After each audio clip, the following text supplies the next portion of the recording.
Pengantar perkuliahan, teori-teori belajar. Program Studi Pendidikan Guru Sekolah Dasar Universitas Nahdlatul Ulama, Blitar. Selamat datang dalam perkuliahan teori-teori belajar bagi mahasiswa PGSD Universitas Nahdlatul Ulama Blitar. Dalam kuliah ini, kita akan mempelajari dan mendalami berbagai teori belajar yang menjadi dasar penerapan pembelajaran di sekolah dasar. Pemahaman terhadap teori-teori ini sangat penting bagi calon guru agar dapat memilih dan mengembangkan pendekatan pembelajaran yang efektif, serta mampu menghadapi beragam kebutuhan dan karakteristik siswa di dalam kelas. Berikut adalah pokok-pokok kajian yang akan kita bahas dalam perkuliahan ini. 1. Behaviorism dalam pembelajaran. Kita akan memahami bagaimana teori behaviorism menekankan peran penguatan dan hukuman punishment dalam membentuk perilaku siswa. Teori ini memberikan fondasi penting bagi strategi pembelajaran yang berfokus pada perilaku yang dapat diamati. 2. Kognitivisme dalam pembelajaran. Teori kognitivisme membantu kita memahami cara siswa memproses, menyimpan, dan mengingat informasi. Dalam kajian ini, kita akan melihat bagaimana guru dapat membimbing proses berpikir siswa agar pemahaman mereka lebih mendalam. 3. Konstruktivisme dalam pembelajaran. Konstruktivisme menekankan bahwa siswa secara aktif membangun pengetahuan melalui pengalaman mereka. Pembelajaran ini penting bagi guru untuk membantu siswa membangun pemahaman yang relevan berdasarkan pengetahuan sebelumnya dan pengalaman nyata. 4. Teori belajar sosial. Teori ini, yang diperkenalkan oleh Albert Bandura, mengajarkan kita bahwa pembelajaran juga bisa terjadi melalui pengamatan. Kita akan mengeksplorasi bagaimana interaksi sosial, model, dan pengaruh teman sebaya memainkan peran penting dalam pembelajaran siswa. 5. Teori koneksionisme dalam pembelajaran. Dalam koneksionis, kita akan mempelajari hubungan antar konsep dalam pembelajaran dan bagaimana guru dapat membantu siswa mengaitkan pengetahuan baru dengan pengetahuan lama melalui koneksi. 6. Teori humanistik dalam pembelajaran. Teori humanistik menekankan pentingnya pertumbuhan individu dan pembelajaran yang bermakna bagi siswa. Kita akan membahas peran motivasi intrinsik dan kebutuhan siswa dalam proses belajar. 7. Perbandingan berbagai teori pembelajaran. Di bagian ini, kita akan membandingkan kelebihan dan kekurangan berbagai teori belajar yang telah dibahas, serta bagaimana kita dapat menerapkannya secara kombinatif dalam pembelajaran sehari-hari. Motivasi perkuliahan. Setiap mahasiswa yang mempelajari teori-teori ini diharapkan dapat melihat pentingnya mempelajari berbagai sudut pandang dan pendekatan dalam proses pembelajaran. Tidak ada satu teori yang sempurna. Setiap teori memiliki keunggulan dan keterbatasannya masing-masing. Sebagai calon guru SD, Anda perlu menguasai beragam teori ini agar dapat mengembangkan metode pengajaran yang adaptif dan kreatif, yang dapat menumbuhkan potensi setiap siswa. Ingatlah bahwa sebagai guru, kalian akan menjadi sosok yang berpengaruh besar dalam hidup anak-anak, yang bukan hanya sekadar mengajarkan pengetahuan, tetapi juga membentuk karakter dan kecerdasan sosial mereka. Semoga dengan mempelajari teori-teori ini, Anda terinspirasi untuk menjadi guru yang berkompeten, penuh kasih, dan berdedikasi dalam mencetak generasi masa depan yang berprestasi dan berakhlak mulia. Pembelajaran merupakan proses yang sangat penting dalam perkembangan individu dan masyarakat. Untuk memahami proses ini, berbagai teori pembelajaran telah dikembangkan oleh para ahli untuk menjelaskan bagaimana manusia memperoleh pengetahuan, keterampilan. Setiap teori memberikan sudut pandang yang berbeda mengenai mekanisme pembelajaran, peran guru dan peserta didik, serta faktor-faktor yang mempengaruhi keberhasilan pembelajaran. Proses pembelajaran adalah elemen kunci dalam pendidikan. Oleh karena itu, pemahaman yang mendalam tentang teori-teori pembelajaran sangat penting bagi para pendidik dan praktisi pendidikan dalam menerapkan strategi yang relevan di berbagai konteks pembelajaran. Behaviorisme dalam pembelajaran.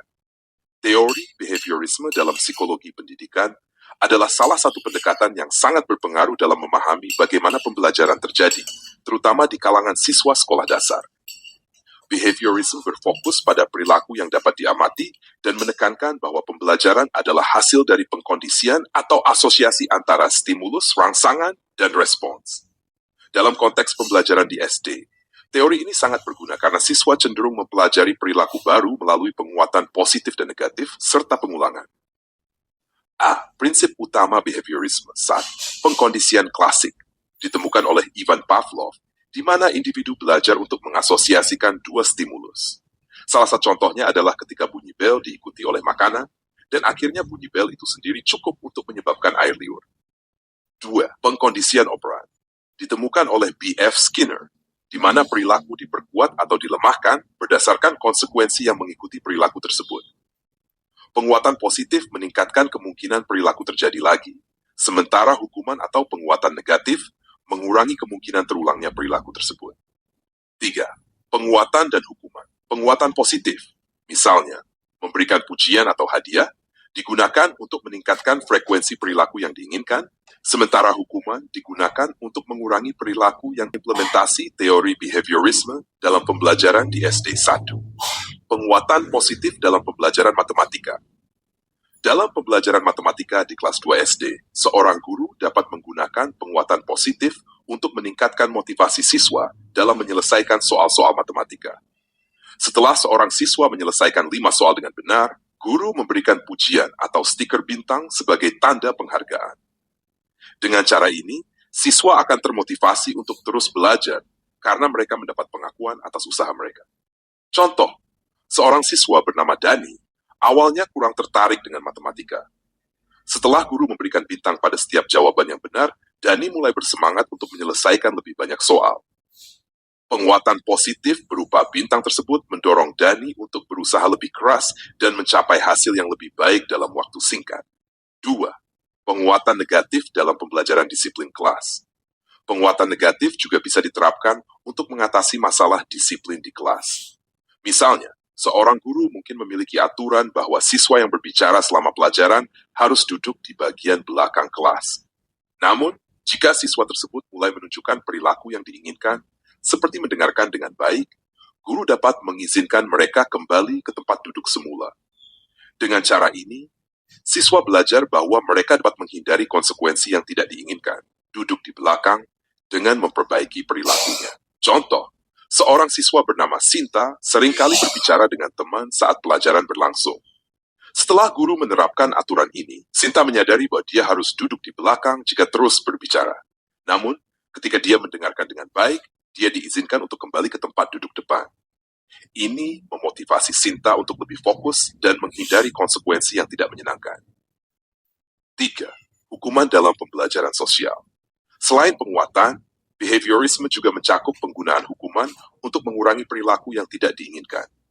Misalnya, jika seorang siswa bertindak tidak sopan kepada teman-temannya di dalam kelas, guru mungkin mengurangi waktu istirahat atau meminta siswa tersebut untuk menyelesaikan tugas tambahan. Dengan demikian, siswa akan mengasosiasikan perilaku negatifnya dengan konsekuensi yang tidak menyenangkan dan lebih kecil kemungkinannya untuk mengulangi perilaku tersebut di masa depan. Contoh, seorang siswa bernama Tuti sering mendorong temannya saat jam istirahat. Guru kemudian memberikan hukuman berupa kehilangan hak untuk bermain di luar selama 10 menit. Hukuman ini membuat Tuti berpikir ulang untuk mengulangi perilakunya, karena dia tidak ingin kehilangan waktu bermain lagi. Pengkondisian klasik dalam mengatasi kecemasan di kelas. Pengkondisian klasik dapat digunakan untuk membantu siswa SD yang merasa cemas atau takut terhadap pelajaran tertentu, seperti matematika atau ujian. Misalnya, seorang guru dapat mengasosiasikan pelajaran matematika dengan hal-hal positif, seperti musik yang menenangkan, atau suasana kelas yang menyenangkan. Dengan berulang kali mengasosiasikan pelajaran yang menimbulkan kecemasan dengan hal-hal yang menyenangkan, siswa secara bertahap akan merasa lebih nyaman dan tidak cemas. Contoh, seorang siswa bernama Wulan merasa takut terhadap pelajaran matematika. Setiap kali pelajaran matematika dimulai, guru memutar musik klasik yang menenangkan di latar belakang. Akhirnya, Wulan mulai merasa lebih nyaman dengan pelajaran matematika karena asosiasi positif yang diciptakan dengan musik tersebut. Shaping bentukan perilaku dalam pembelajaran keterampilan motorik. Teori behaviorism juga menjelaskan konsep shaping, yaitu proses membentuk perilaku melalui penguatan bertahap. Dalam pendidikan jasmani, guru dapat menerapkan teknik ini untuk membantu siswa menguasai keterampilan motorik tertentu, seperti melempar bola atau melompat tali. Setiap kali siswa menunjukkan kemajuan kecil dalam keterampilan tersebut, guru memberikan pujian atau hadiah kecil. Contoh, Seorang siswa bernama Andi mengalami kesulitan dalam melompat tali. Guru memecah keterampilan tersebut menjadi langkah-langkah kecil, seperti pertama-tama melatih gerakan tangan, kemudian menambahkan gerakan kaki. Setiap kali Andi menunjukkan kemajuan dalam salah satu aspek keterampilan, guru memberinya pujian. Akhirnya, Andi dapat melompat tali dengan baik melalui proses shaping ini. B. Peran guru dalam pendekatan behaviorisme. Dalam teori behaviorisme, guru berperan sebagai pembimbing yang mengontrol lingkungan belajar siswa. Guru harus memastikan bahwa siswa menerima penguatan positif saat menunjukkan perilaku yang diinginkan dan mengurangi atau menghilangkan penguatan untuk perilaku yang tidak diinginkan. Konsistensi dalam pemberian penghargaan dan hukuman penting agar siswa memahami hubungan antara tindakan mereka dan konsekuensinya. Strategi guru. 1. Memberikan penghargaan berupa stiker, pujian, atau waktu bermain tambahan ketika siswa menyelesaikan tugas atau menunjukkan perilaku positif. 2. Mengurangi waktu istirahat atau memberi tugas tambahan sebagai konsekuensi atas perilaku yang tidak sesuai aturan. 3. Melakukan shaping untuk mengembangkan keterampilan yang kompleks secara bertahap dengan memberikan penguatan bertahap untuk kemajuan kecil. C. Kritik terhadap behaviorisme. Meskipun behaviorisme efektif untuk pembelajaran keterampilan dasar dan pembentukan perilaku, pendekatan ini sering dianggap terlalu sempit dalam memahami aspek kognitif dan emosional dari pembelajaran. Behaviorisme kurang menekankan pada bagaimana siswa memproses informasi secara mental atau bagaimana emosi mempengaruhi pembelajaran. Namun, untuk siswa SD, terutama dalam konteks pembelajaran keterampilan dasar dan perilaku sosial, behaviorisme masih menjadi pendekatan yang sangat bermanfaat. Teori behaviorisme memiliki peran penting dalam sejarah perkembangan psikologi pendidikan. Meskipun efektif dalam konteks tertentu, terutama dalam mengajarkan keterampilan dasar dan membentuk perilaku, beberapa kritik sering diarahkan pada teori ini. Kritik berfokus pada keterbatasan teori dalam menjelaskan kompleksitas proses pembelajaran manusia, khususnya dalam aspek yang melibatkan proses kognitif, emosional, dan sosial. Kritik utama terhadap behaviorism. 1. Mengabaikan proses kognitif behaviorism, hanya fokus pada perilaku yang dapat diamati, tanpa mempertimbangkan proses mental seperti pemahaman, ingatan, dan pemikiran dalam pembelajaran. Dalam praktiknya, pembelajaran melibatkan proses pemahaman yang lebih dalam dari sekadar respons terhadap stimulus eksternal. 2. Kurangnya perhatian terhadap emosi dan motivasi intrinsik behaviorisme mengutamakan penguatan eksternal seperti pujian atau hukuman sebagai motivasi pembelajaran, tetapi mengabaikan motivasi intrinsik seperti rasa ingin tahu dan kepuasan diri yang sering kali lebih berkelanjutan. 3. Mekanistik dan reduksionis. Behaviorisme dipandang mekanistik dan reduksionis, karena melihat pembelajaran sebagai serangkaian stimulus dan respons yang terisolasi tanpa mempertimbangkan kompleksitas pengalaman manusia, seperti interaksi sosial dan budaya. Pembelajaran hanya terbatas pada perilaku yang dapat diamati. Behaviorisme hanya mempertimbangkan perilaku yang dapat diamati dan mengabaikan pengetahuan laten, serta pembelajaran implisit yang mungkin tidak segera terlihat dalam perilaku eksternal. Ketergantungan berlebihan pada hukuman dan penguatan behaviorisme sangat bergantung pada penguatan dan hukuman untuk membentuk perilaku, namun efek jangka panjang dari hukuman bisa negatif. Selain itu, ketergantungan pada penguatan eksternal dapat menyebabkan siswa hanya belajar karena faktor luar, bukan karena dorongan internal. 6. Tidak mengakomodasi perbedaan individual. Behaviorism cenderung menerapkan pendekatan satu ukuran untuk semua dalam pengajaran, tanpa memperhatikan variasi dalam cara individu memproses informasi dan meresponsnya. Kesimpulan kritik terhadap behaviorisme. Meskipun behaviorisme berkontribusi besar dalam memahami perilaku dan pembelajaran dasar, pendekatan ini dianggap terlalu sempit untuk menjelaskan kompleksitas pembelajaran manusia.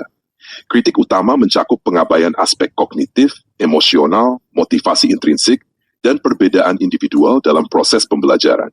Meskipun teori ini relevan dalam konteks pembelajaran perilaku yang spesifik, pendekatan modern dalam psikologi pendidikan cenderung lebih holistik, seperti kognitivisme dan konstruktivisme, yang memperhitungkan interaksi yang lebih luas antara kognisi, emosi, dan lingkungan sosial.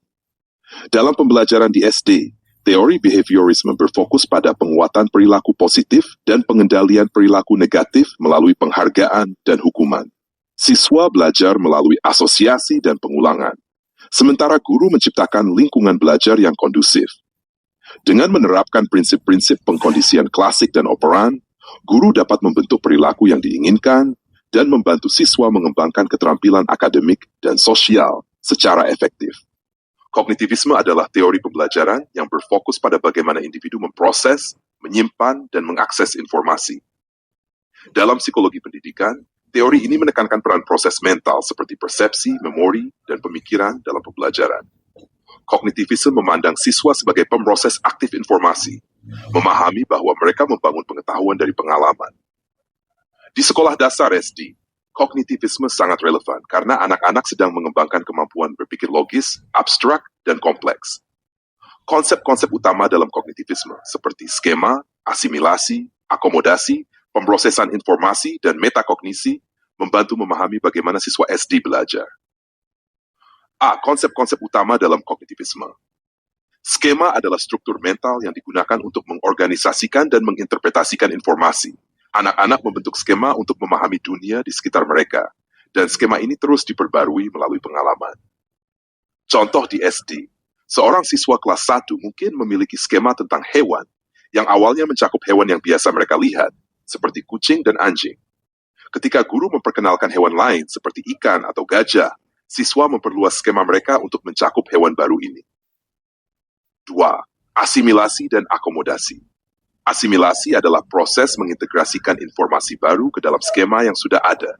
Sedangkan akomodasi terjadi ketika skema yang sudah ada perlu diubah atau diperluas untuk menampung informasi baru.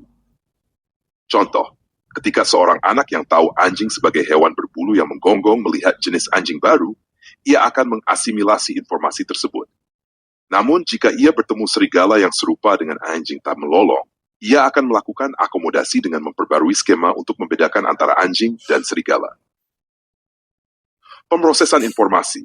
Teori pemrosesan informasi memandang pikiran manusia seperti komputer, yang memproses informasi melalui tahap-tahap seperti input, pemrosesan, penyimpanan, dan pengambilan. Proses ini menjelaskan bagaimana anak-anak mengingat dan belajar. Contoh di SD. Dalam pelajaran matematika, siswa belajar penjumlahan 2 angka. Guru memberikan instruksi yang diterima sebagai input, kemudian diproses dan disimpan oleh siswa. Ketika menghadapi soal serupa, siswa mengambil informasi ini untuk memecahkan soal baru. Metakognisi adalah kemampuan untuk menyadari dan mengontrol proses berpikir sendiri. Ini termasuk merencanakan pendekatan tugas, memantau kemajuan, dan mengevaluasi hasil. Contoh di SD. Dalam kelas membaca, guru bisa mengajarkan siswa untuk bertanya pada diri sendiri. Apakah saya memahami apa yang baru saja saya baca? Atau apa yang akan saya lakukan jika tidak mengerti kata tertentu? Strategi ini membantu siswa lebih sadar akan proses berpikir mereka dan meningkatkan kemampuan pemecahan masalah. B. Penerapan kognitivisme dalam pembelajaran di sekolah dasar. Pembelajaran yang berpusat pada siswa. Pendekatan kognitivisme menekankan konstruksi aktif pengetahuan oleh siswa. Dalam konteks SD, guru mendorong siswa untuk terlibat aktif, berpikir, menganalisis, dan membuat hubungan antara informasi baru dan pengetahuan yang sudah ada. Contoh di SD. Dalam pelajaran sains, siswa diminta melakukan eksperimen tentang tanaman, mengamati bagaimana tanaman tumbuh di bawah kondisi yang berbeda, dan menghubungkannya dengan konsep fotosintesis yang diajarkan. 2. Penggunaan pengetahuan sebelumnya. Kognitivisme menekankan pentingnya pengetahuan sebelumnya dalam proses pembelajaran. Guru perlu membantu siswa mengaktifkan skema yang sudah ada sebelum memperkenalkan konsep baru. Contoh di SD, sebelum mengajarkan pecahan, guru bisa meminta siswa untuk membagikan pengalaman mereka membagi sesuatu, seperti memotong kue, sehingga siswa bisa mengaitkan konsep pecahan dengan pengalaman nyata. Pembelajaran berbasis masalah, problem-based learning, PBL, mengajak siswa memecahkan masalah nyata, menggunakan pengetahuan dan keterampilan yang dipelajari, membantu mereka mengembangkan keterampilan berpikir kritis. Contoh di SD, dalam kelas geografi, siswa diajak merencanakan perjalanan antar kota, mempertimbangkan faktor seperti peta, jarak, dan transportasi. Siswa menggunakan pengetahuan tentang peta untuk memecahkan masalah ini. Strategi pembelajaran aktif. Guru dapat menerapkan strategi pembelajaran aktif yang membantu siswa membangun pengetahuan melalui pengalaman, diskusi, dan refleksi. Dalam pelajaran sejarah, Siswa bekerja dalam kelompok dan melakukan simulasi peristiwa sejarah penting, seperti Kongres Pemuda 1928. Simulasi ini memungkinkan siswa memahami makna peristiwa sejarah melalui pengalaman langsung. C.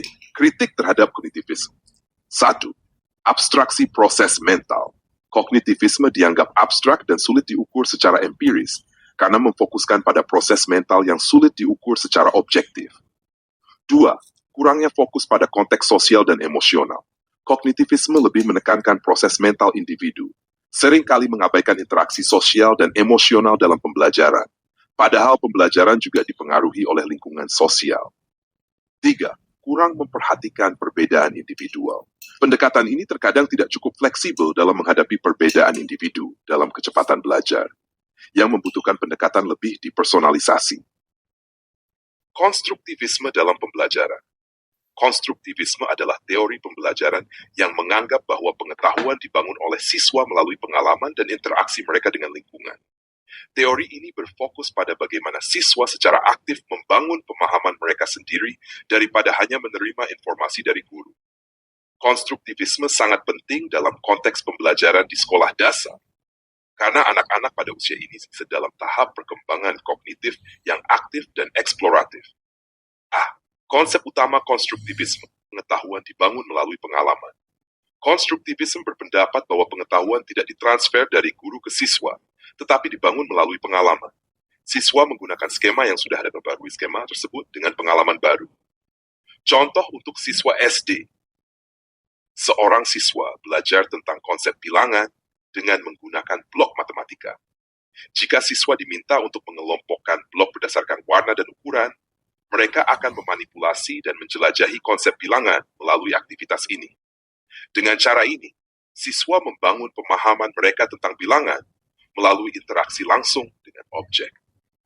2. Pembelajaran berbasis masalah. Dalam pendekatan konstruktivis, siswa seringkali belajar melalui masalah nyata yang mendorong mereka untuk berpikir kritis dan mencari solusi. Ini membantu siswa menerapkan pengetahuan mereka dalam konteks yang relevan. Contoh untuk siswa SD. Dalam pelajaran sains, siswa dapat diminta untuk menyelesaikan proyek tentang daur ulang. Mereka mungkin diberi tugas untuk merancang program daur ulang di sekolah mereka. Melalui proyek ini, siswa harus mengumpulkan informasi, berkolaborasi dengan teman, dan menerapkan pengetahuan mereka tentang daur ulang untuk menyelesaikan masalah. 3. Interaksi sosial dan kolaborasi. Interaksi sosial adalah bagian penting dari konstruktivisme. Siswa belajar banyak melalui diskusi dan kolaborasi dengan teman sekelas mereka. Contoh untuk siswa SD. Dalam pelajaran bahasa, siswa dapat bekerja dalam kelompok untuk menulis cerita. Mereka saling memberikan umpan balik dan berbagi ide yang membantu mereka memahami bagaimana membangun cerita dan menggunakan bahasa dengan lebih efektif. Diskusi kelompok ini membantu siswa memperluas pemahaman mereka tentang keterampilan menulis. Scaffolding adalah dukungan yang diberikan guru untuk membantu siswa saat mereka mempelajari keterampilan baru. Dukungan ini secara bertahap dikurangi saat siswa semakin mandiri. Contoh untuk siswa SD. Saat mengajarkan membaca, seorang guru mungkin awalnya membaca buku bersama siswa dan membantu mereka dengan kata-kata sulit. Seiring waktu, guru mengurangi bantuan dan memberikan kesempatan kepada siswa untuk membaca secara mandiri sambil memberikan umpan balik ketika diperlukan. Pembelajaran kontekstual. Konstruktivisme menekankan pentingnya konteks dalam pembelajaran. Pengetahuan yang dipelajari dalam konteks yang relevan dengan dunia nyata siswa lebih mudah dipahami dan diingat. Contoh untuk siswa SD. Dalam pelajaran matematika, siswa belajar tentang uang dengan menggunakan permainan belanja di kelas. Mereka menggunakan uang mainan untuk membeli dan menjual barang, yang membantu mereka memahami konsep uang dan matematika dalam situasi nyata. B. Implementasi konstruktivisme dalam pembelajaran sekolah dasar. Aktivitas hands-on. Aktivitas hands-on adalah pendekatan yang mengizinkan siswa untuk langsung berinteraksi dengan objek dan bahan. Ini membantu mereka memahami konsep melalui pengalaman praktis.